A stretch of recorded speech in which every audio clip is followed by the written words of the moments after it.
ఉన్న బంగారాన్ని విడిపించి ఆ రోజు ఆన్లైన్ రేటుకే మేము కొంటాం. Sharma gold company. ఉన్న ఊరిలో ఉపాధి కరువైంది. ఏం చేయాలో అర్థం కాక పొట్ట చేత పట్టుకుని హైదరాబాద్కు పయనమయ్యాడు. క్యాబ్ డ్రైవర్గా పనిచేస్తూ కుటుంబాన్ని పోషిస్తున్నాడు. అలా అతని జీవితం సాఫీగానే సాగుతూ వచ్చింది. కానీ వాళ్ళ ఒత్తిడితో అతడు తట్టుకోలేకపోయాడు. ఇక బతకడం నా వల్ల కాదనుకున్నాడో ఏమో గానీ తాజాగా సెల్ఫీ వీడియో తీసుకుని ఆత్మహత్యకు పాల్పడ్డాడు. ఈ ఘటనతో మృతుడి భార్య, పిల్లలు అయ్యో దేవుడా అంటూ గుండెలు బాదుకున్నారు. ఇంతకు ఆ వ్యక్తి ఎందుకు ఆత్మహత్య చేసుకున్నాడు? ఆయనను వేధించిందెవరు? అసలేం జరిగింది?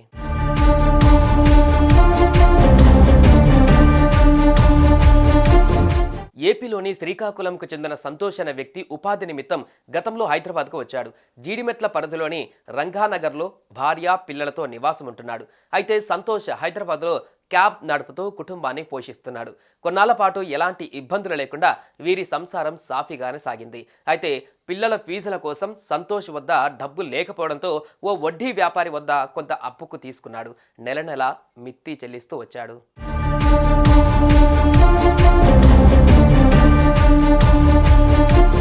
కానీ ఆర్థికపరమైన ఇబ్బందులు తలెత్తడంతో సంతోష్ గత 3 నెలల నుంచి వడ్డీ చెల్లించలేదు. దీంతో ఆ వ్యాపారి వడ్డీ చెల్లించాలంటూ గత కొన్ని రోజుల నుంచి సంతోష్ను వేధిస్తూ వచ్చాడు.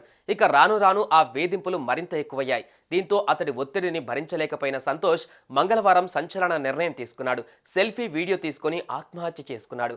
ఈ ఘటనతో మృతురాలి భార్య, పిల్లలు గుండెలు పగిలేలా ఏడ్చారు. అనంతరం ఈ ఘటనపైన భార్య ఫిర్యాదు మేరకు కేసు నమోదు చేసుకున్న పోలీసులు దర్యాప్తు చేస్తున్నారు.